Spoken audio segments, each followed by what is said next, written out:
ing adicara bengi iki no. Wih, ngono ya, Mak.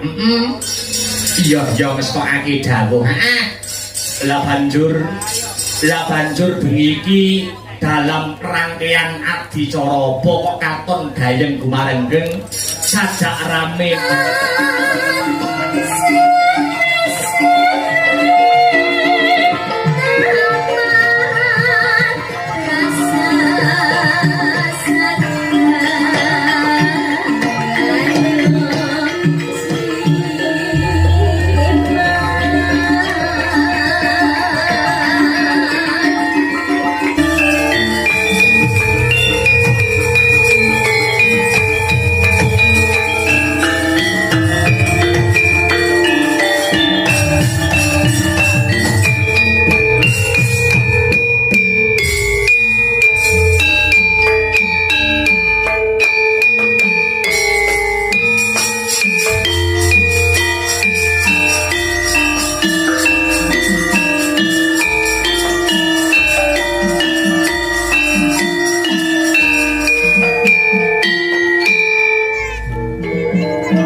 la ilaha illallah Allahu akbar.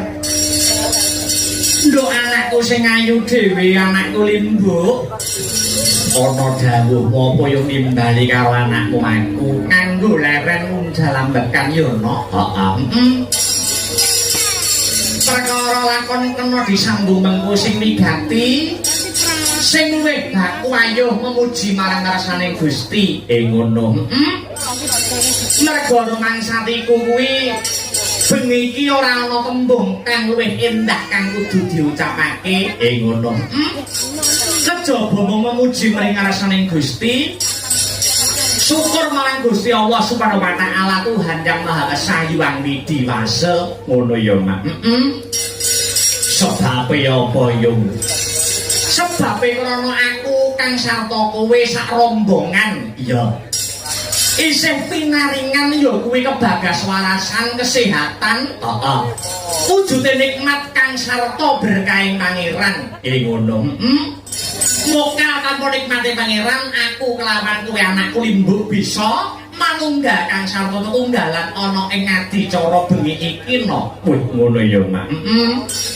Iya wis tokake dawuh. Lah banjur bengi iki dalam rangkaian adicara pokok katon gayeng gumarenggeng sajak rame wiwit sore mau, Mak. Ngene ya no. Iki adicarane tidak lain dan tidak bukan.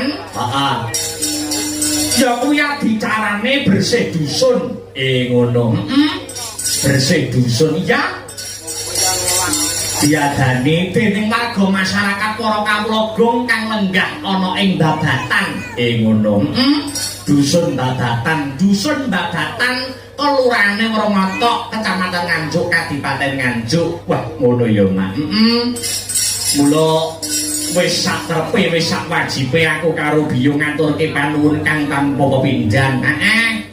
Ngaturake panuwun terima kasih yang sangat banyak. Awake dhewe sak kanca aku minangka dadi wakil. Wakile kanca-kanca Sanggar Seni Astabrata. Ora iso matur apa-apa kejaba mung ngaturake panuwun. Unjuk marang sapa wae. Sedaya panitia ingkang ikut andil lumadining adicara dalu sakmangke. Ingkang pinambikan dening Bapak Ketua Panitia. Ngono. Ya kuwi Bapak Joko Muhartoyo. Ngono ya, Mak. Iya. Wis tokake dawuh. Mau uga wis dingendikake mau Bapak Lurah uga hadir mau uga paring dawuh ana ing sambutan mau sore. Ngono ya, Mak. Iya, wis tokake dawuh. Bapak kelurahan, kepala kelurahan Wronoto, Bapak Nyoto sarjana sosial. Iya. Ora eri, ora lali. Uga aku minangka dadi wakile kanca-kanca ngaturake panuwun terima kasih yang sangat banyak unjuk dumateng seluruh warga masyarakat ingkang lenggah ana ing dusun Babatan. Ngono. Dene bengi iki awake dhewe sing ketiban sampur. Untuk taun iki awake dhewe sing ketiban sampur. Kinen paring ngelipur, paring hiburan kanggo seluruh para warga masyarakat ingkang lenggah ana ing dusun Babatan. Sumrambahe para warga gong pecinta wayang kulit, pecinta seni dan budaya kang lenggah ana ing Lalat dan Kadipaten Nganjuk no. Wah iya ya, Mak, ya ngesokake dawuh. Awake dhewe suwe ora rene. Yen ora lali, awake dhewe sak kanca Sanggar Seni Astabrata kuwi rene terakhir nalika jaman Covid-19. Ngono. Dadi kae yen ora kleru wayangane rampunge jam 1 no. Ning Babatan kene. Awake dhewe wis suwe banget terakhir nalika jaman Covid. Dari jam 1 ya ana bintang tamune ning sapa lali aku bintang tamune.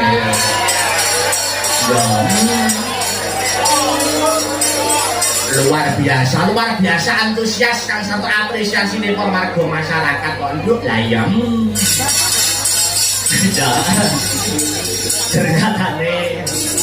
Ternyata antusias apresiasi nih warga masyarakat luar biasa. Wah, wayangan rongawit lagi rapat wis geger kok. Masyarakat sisih lor karo masyarakat sisih kidul. Iya.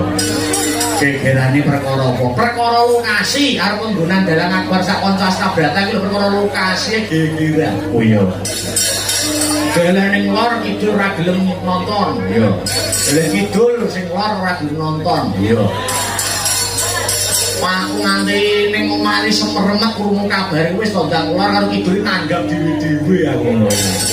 Iya, ning kuwi ora apa-apa wis saka tresnane warga masyarakat dusun babatan yang awake dhewe. Tenan kok, Mak. Ngraketake paseduluran, ngraketake tali silaturahmi, ngumpulke balu pisah. Iya, iya. Apa meneh iki awake dhewe ngawiti berkesenian ngawiti mayang gelar-gelir gantung gong ana ing sasi Mei. Heeh, iki ngawiti tanggal 2 awake dhewe ngawiti ya ning babatan kene. Heeh. Ora aku ya ora iso matur apa-apa kaya sing tak kandhake mau ngarep. Ya. Isone mung ngaturke panuwun kang sarta terima kasih. Iya, Pak. Rapat marambah kaping-kaping. Ngono. Heeh. Dadi sing rapat di panitia, heeh. Sing girong ya melok rapat. Oh iya. Sing girong. Mas Heru lho jare aku pengen babatan Mas Heru sapa? Aja kuwatir Mas, kene wilayah. Oh iya. Ono melu rapat, heeh. Kene wongku kabeh jare. Aku bingung kali karo sing girong karo Mas Heru kuwi ben lurah kok apal ben perangkat dusun apal jare iki jabatane ning Nganjuk ya apa wong ya seneng serawung no ya wis kok jawuh mula aja lali jurung pandonga dadi awake dhewe ning kene ora mung seneng-seneng, ora mung hiburan, ning lek-lekan nirakati dusune ora ana liya kejaba mung dusun dadatan. Apa meneh ki agenda rutin tiap taun. Ya. Ora ana lupute, ora ana salahe, ora ana eleke ben taun pisan ditirakati dileki dusune. Oh ngono ya, Pak. Heeh. Dadi dusun sing dadatun to yibatun warupun gofur gemah ripah lojinami karto toto turaharjo. Ya. Murah sandang lawang tangan cina ketok ing kamulyan tinibena saka bencana alam. Iya Mak, iya ngestokake Jawa. Dadatun to yibatun kuwi tegese dusune iso ayem tentrem adoh saka lelara. Iya, warupun gofur ki tegese desa kono masyarakat kono kabeh dosa-dosane sing wis dilakoni di ngapura kabeh karo Gusti kang murbeng dumadi. Amin ya rabbal alamin. Pancen sing disesuwun ya kaya mangkono, Mak. Ya, Mak. Piye? Sadurunge ngaturake tetembangan sing maneka warna kang sarta ngaturake bintang tamu. Ya. Lan ngaturake ya kuwi mbak-mbak kang sarta adik-adik presiden. Ya. Luwih dhisik dikendhoni suasanane ya, Mak. Oh ya. Nganggo langgam sing alus-alusan sik. Ya. Arep ngaturke apa? Sing alus dhisik. Gandeng Mas Heru melok rapat tak kon gowo lho sik. Oh iya.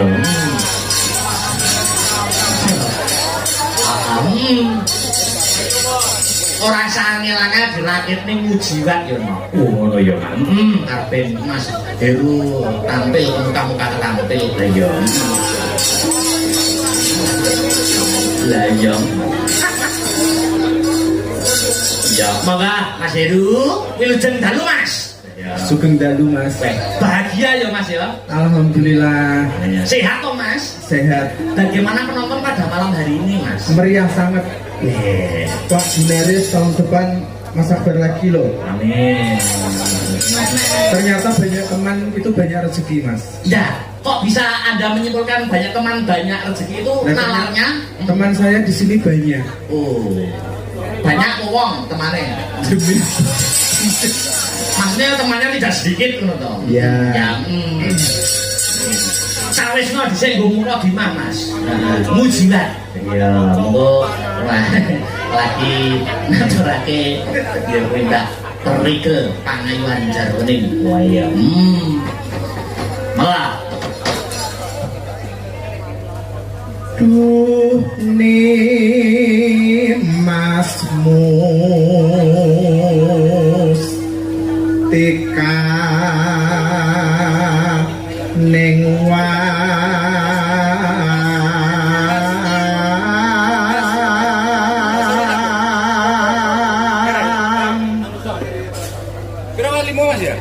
kamu jiwa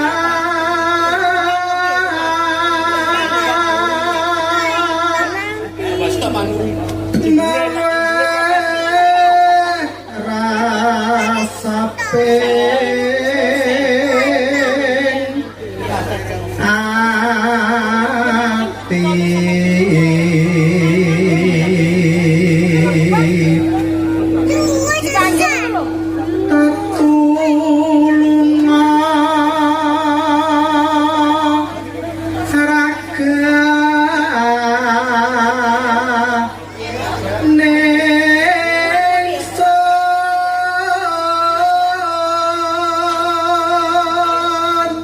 terus kan kata manas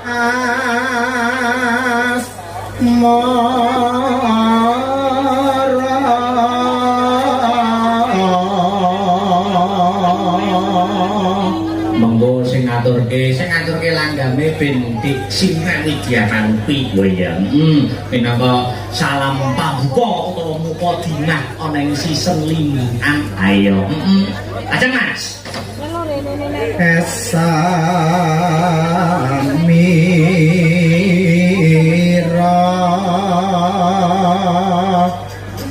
nyirengake lungkrah lan lasu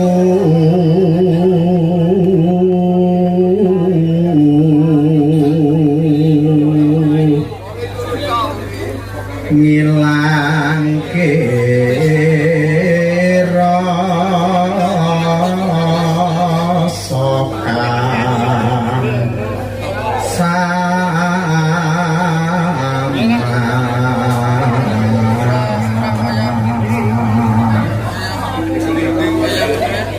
tresnaku sundul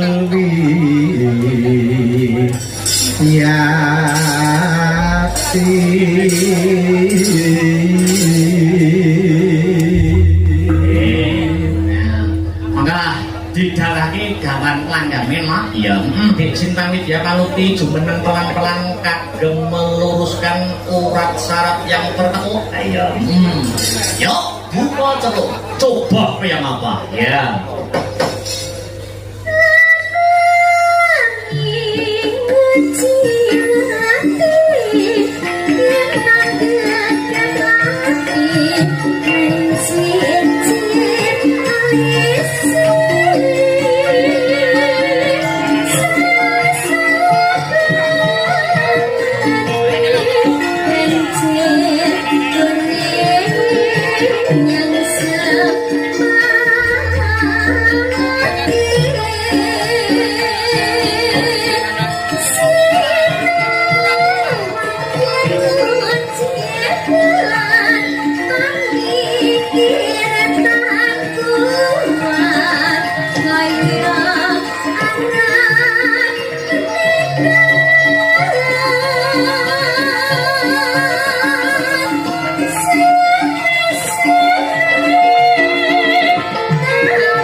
kecil-kecil cabai rawit yo Dik Sinta iki. Senadyan katone cilik ning wis ngasta dadi guru nggih, Dik. Nggih. Mulang mucal wonten pundi lho? Wonten SMK Segara, Pak Dalang. Mucal makel napa lho? Bahasa Jawa, Pak Dalang. Luar biasa. Ning pun wisuda napa dereng? Insya Allah Juni, Pak Dalang. Juni ya. Kanca-kanca sahabat kon rono kabeh. Nggih, mengke kula sewakne elep. LT kan. Nggih, elep Pak Heri no. Dah, lah blasuk-blasuk kan. Yuk.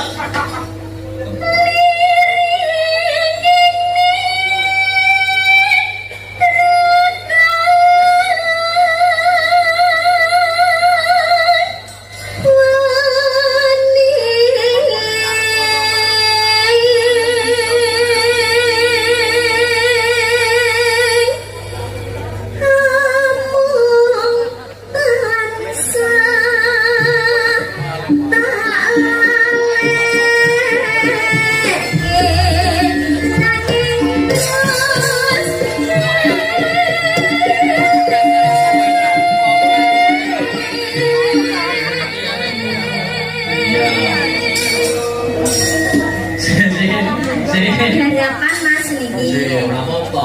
Wong mangane nggo diajar. Das pundi? Aku emang dulure sampean sore mau sampean sing nyerahne gunungan iki wagu iki. Aku ya. Lagi biasanya mboten kula lho. Lah kok yo Sing nyerahne kayon ning apa panitia sing sok dipur kajengno kok yo kurang pantes. kirang le sing pantes sinten? Lho gak mergo nyekel gunungan nyerahne ning tuan rumah iki loro anu mak risak. Oh, lelek kula sing beto mau pripun? Lah sampean mau nak ono doa kurut ono sing aneh ibaratnya omahe rene di sini. Nggih pun bijing kula tak training riyen nggih. Training sih belajar ning kono. Training take heeh. Sampean kok jare sampean wis komplain nang MC ne. Iki nyerahne gunungan ning anu apa ki jenenge sing kagungan kersa niki tali 100. Ya, totoke rong lamban Mas Arya. Ya.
katur sing memonitor lumantar channel YouTube Asta Brata Media. Heeh.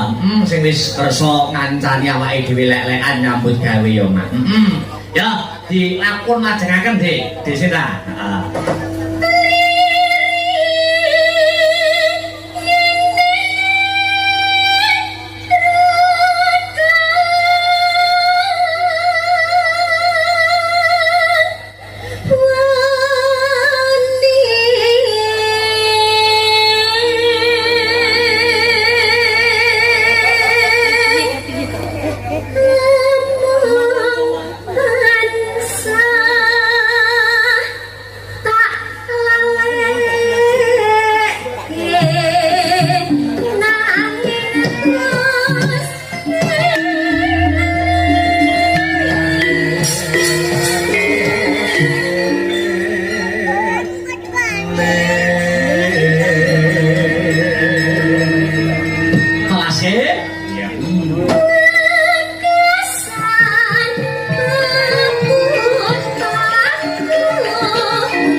Sinta ingkang sampun ngaturaken minangka salam pambuka mujiwat.